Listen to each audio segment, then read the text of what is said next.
Hello, everyone, and welcome back to another news roundup with the best boys, Get Silius, and Sif Scott. Before you get started, remember to subscribe to the channel and hit the bell as well. It lets you stay notified next time we go live with cool gaming content ranging from gameplay to reviews to, I would say, one-off rants about other interesting topics you may or may not know about. So, before we start, I'd like to give a shout out to Naoneki. Naoneki is a non-binary VTuber, and they will be streaming this Wednesday, May 11th at noon Eastern, Ocarina Time Randomizer. Now, why is this important? Well, this is important because this will be a charity stream where they will be using soft giving, and all the proceeds will be going to Trans Empowerment. Trans Empowerment is a non-profit dedicated group that helps the trans community through action, advocacy, and resource building. You could check them. You could check them out at Trans Empowered, and I think all trans rights are human rights. Helping out people is the best way to go. If you want more interested to the streaming and the content of Naoneki, be sure to check out their Twitter at NaonekiVT, and to say again, at NaonekiVT. You'll be able to follow them, and they'll notify you when they go live with their stream. So with that out of the way, Scott, tell us why you hate Microsoft. I'm sorry. That's my job. Tell me why you're disappointed in Microsoft. So sadly, over the weekend, Microsoft had their Xbox Live and their Microsoft Store and everything kind of go down for a network outage. And unfortunately, because of that, everything that Microsoft has, which is either digital or even some disc games that require digital connections, were unable to be played. And even those who were affected, like had their console set to home, were still affected because Microsoft has a very weird DRM set right now, or even if say you have your console set to home, you will have a digital like connection that has to make sure that your thing is connected to the internet or connected to something every so often for you to be able to have access to your games. And that just means that not all the people are able to play their games on Saturday when Microsoft had their giant network outage, which by the way, it was a Saturday. The day most people play video games because they don't have to work. And it makes me just a bigger advocate for physical copies. Right. I'm big on game preservation, and I love to have actual physical games. So, in case you like ever see any of my collections, it's usually in a physical cases. I have like a giant bookcase of just video games because I just like having physical games in case of stuff like this happens. Interesting. I'm more of, I guess I like physical only my games. So if I can't, if I have it only digitally, I'd rather have it saved to a hard drive and make sure that game is playable in an offline setting. Because I think though, Yeah. yeah, because it would be terrible that the only way to play the game is to be online, and that's that. Let's say you have to be online, you can't do anything else with it, and that's kind of unfair. And I think that what this reminded me of when I heard the news about this was that Microsoft seems to be slipping back into the old formats. What got them in trouble, or at least what people disliked them for, was the the Xbox One fiasco. The whole DRM got to be connected online forever.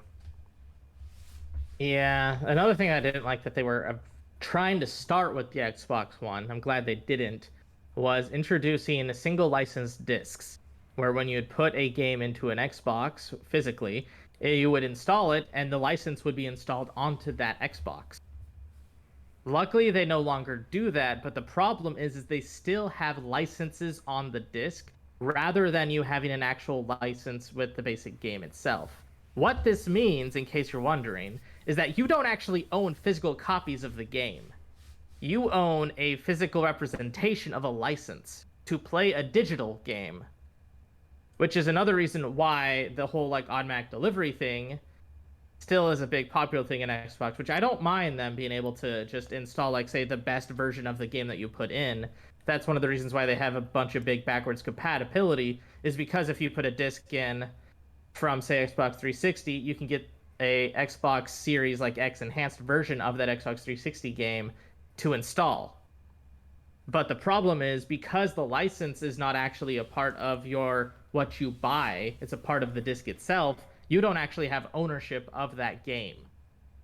You have ownership of playing a game, but not actually owning it. Yeah, which kind of defeats the purpose of it, because if you buy a game, you should own it. That's just it. Sorry, no questions asked. I bought it, I own it. I don't know what the deal is. And I think one of the worst part about it, this is like it just shows that like Microsoft hasn't given up on the strategy of this I own the console, own you kind of thing, which is very similar. I guess the easy way to describe it. It's very similar to the Apple strategy that makes Apple so famous right now. But even then, I hate Apple because of it. Because once you buy an Apple product, you're stuck in the Apple loop. There's no else to do. They own it. They own you. And even then, let's just say this is a problem with all digital gaming in some capacity. Like, let's just say there's a version of the game that you enjoy, and the update takes that version away. And it depends to certain degrees. I'm talking like, just because let's say you like Dragon Ball Fighters and you miss it when Cell was top tier and he wrecked everybody. I'm not gonna let you go back in time and have that. Okay, you're just typical human being. You know what you're doing. All right? No, I'm not letting you have that. So Let's let's go forward in time, not backwards. exactly. But if there was like a very significant change from a game being changed over with a patch, that would be significant. I guess to describe it would be Mass Effect 3. Now, Mass Effect 3, a lot of fans got butthurt because Shepard dies at the end. I know, right? Shepard dying. Shepard. How sad. Yeah, how sad. But the fans were upset, and the developer was like, all right, we're going to patch in the game where there's an ending now where Shepard lives, and that's the end of it. I'm like, and that's the official, like, no, don't. I kind of like Shepard dying. That's me. What if I wanted to see Shepard die in the end because I thought it was cool? Then that's taken away from me, you know? Something like that.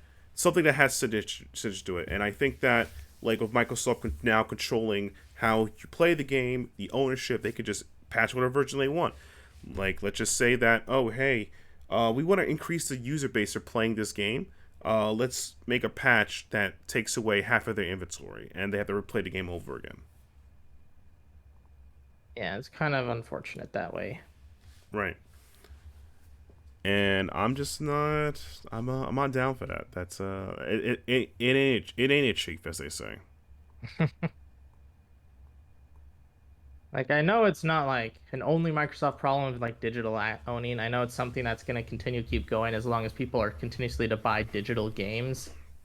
But I really do want to have to understand that we need to have it similar to how like Steam has digital games, where when you buy it and you say you download it, you will be able to have access to that game for as long as basically it's on your computer because you have all the files on it.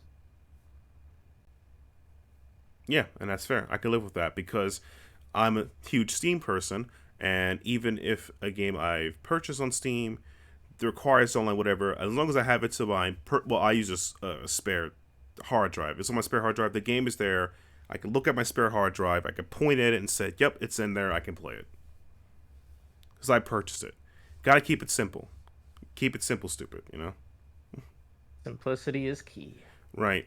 And I think that I just think it's pretty bad because it's like when I looked at Microsoft, what they were trying to do, what's their master plan, we might say, is I thought that Microsoft was interested in trying to, I thought Microsoft was interested in like, okay, we're going to buy a bunch of gaming studios, we're going to have a bigger market share, or at least bigger market share than we have, and that's our thing, because other companies have their own niche and they carved it perfectly.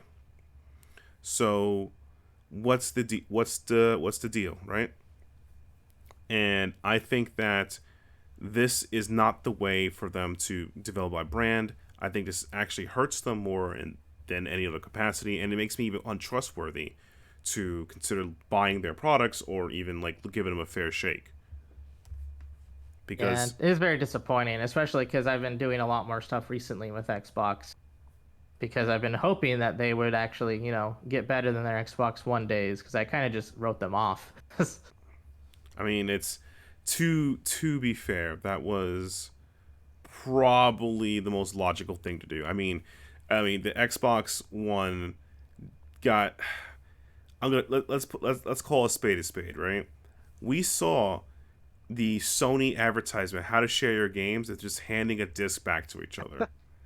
When that Ah, the happened, good old I days. knew, yeah. When we saw that, I'm gonna call it what it is. They were done. There's no coming back for you guys. You're done. How are you gonna tell me that that was just the biggest shot and like the biggest shot out there? So Yeah, pretty much. yeah. So I'm just gonna just leave it as that. But yeah, I think what's also a bit crazy too is that I've seen a lot of there was some Xbox fans, or people who try not Xbox fans be a little upset. People who are trying to be centrist about it, be like trying to be reasonable to the corporation, and I'm like, no. Again, we'll go back to Mike Fever. If you buy a thing, it's your thing, right? You own it. Yes. And they were like, oh, what if you just do check-ins? You still get to own the game, or what if, that if the game is on your if your game is on your hard drive, you get to keep all the aspects of it, but you have to just confirm it's yours, but like a weekly sign-in or a check-in another way. And I'm like, Scott, you could tell people who think that way. Right? What are they talking about? I don't always know what people are talking about when they have bad ideas. Yeah, like you're telling me that I have to take time out of my weekly time, my lifetime, instead of doing whatever I have to do, log into Xbox, confirm that I, Kid Silius, own this Xbox, hit the OK button, go back to bed, or go back to whatever I'm doing, call it a day. What am I playing? A phone gotcha game? Like, no, I only play. I'm playing one MMO, and that's Fantasy Star Online New Genesis. All right, I'm playing NGS. All right, that's it.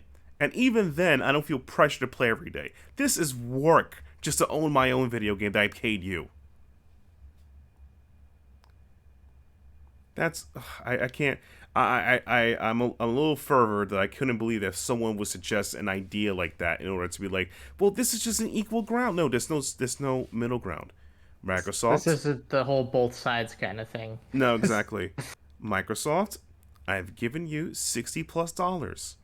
It is now your turn to make sure the game I paid you works. Okay, is that it? Is that what we're going for?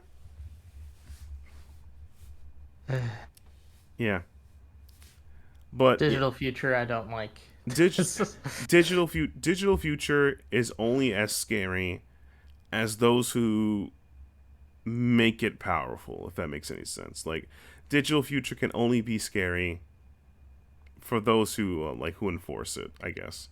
Like, I think I don't mind digital games doing it, but we should be talking about ownership, and that's the real crux of the thing. Like, it's not the fact that digital games exist. It's not the fact that you can own a game through a hard drive or through cloud space. It's the fact is, do I still own it? Is it still mine? Is it something that I'm going to use in the future? And the only thing limiting digital games is it's hardware space. That's it. Yep. That's the only limiting factor. And it's same thing with even hardware games. You have to install the game and blah blah blah. Right? Yeah, even if you have a disk that you need to install, that requires space. Yeah. So at the end of the day, I can comfortably say that we need to start thinking of ways for fair ownership for the consumer. Because as hard as it is out there, I do not want to go back. I mean, put don the old eye patch. Scott and I will sail the seven seas to get what we need, and I'm a little too old for that now. Okay, You're never too old to sell the seven seeds. I'm not Guybrush Threepwood. He's a mighty pirate. I'm just a simple man. All right, Simple man who wants ownership of physical discs. yeah, disc or digital, and I guess that's the way to end off the segment. I guess for this news roundup. Personally, I'm just upset that Microsoft is trying to do something that got them in trouble for the Xbox One, and I feel like whatever system they're going to implement, if they continue down this path, will only drive them away from the consumers that they lost during the last console crisis. I mean, the console war. Sorry. Console crisis. I mean, technically, you could consider us in a crisis because of how bad it is to find consoles. Yeah. But I think it's a good thing because I unironically I think it's a good thing because now we can appreciate the games we actually have. That's me. That's just me. That's just me. You know. I mean, you're talking to the right guy. I literally brought out my PS3 back because of it. Yeah, true. And you know, I've been streaming all my bunch of my older point and click games now because there's no new ones out there. So you know, this is great. It's everyone's happy now. But honestly, so to wrap it up, Microsoft do bad, no bad. Scott, fix that because that was my line. I guess I would say wrap up by saying Microsoft DRM needs to get done. We don't need DRM checks, especially when they already require online. Just we don't need it. No, we don't. And once again, before we sign out, I want everyone to be sure to please follow Naoneki on their Twitter account, which is at NaonekiVT. They're doing a charity stream through soft giving, and majority, all the proceeds, can't say majority because all the proceeds will be going to Trans Empowered. This stream happens this Wednesday on May 11th, 2022. They will be streaming Ocarina of Time Randomizer, Good Times, RNG. It's gonna fun. You're gonna love it. And please consider donating. Trans rights are human rights, and we all support that here at the Outer Haven. Yes, we do. Yep. And with that, we'll see you guys in the next one. Remember, again, sub to the channel, hit the bell as well. Let you be notified when we have content going up. And outside of following my good friend, Naoneki, on Twitter at NaonekiVT, follow me on Twitter at GetSilius, and follow Sif Scott on Twitter at Sif Scott because we post cool stuff. Like that time where Sif Scott openly admitted that he can speedrun Genshin Impact in 3 seconds. It requires a lot of control alts. And a lot of artifacts. All right. With that out of the way, we'll see you guys in the next one. See ya.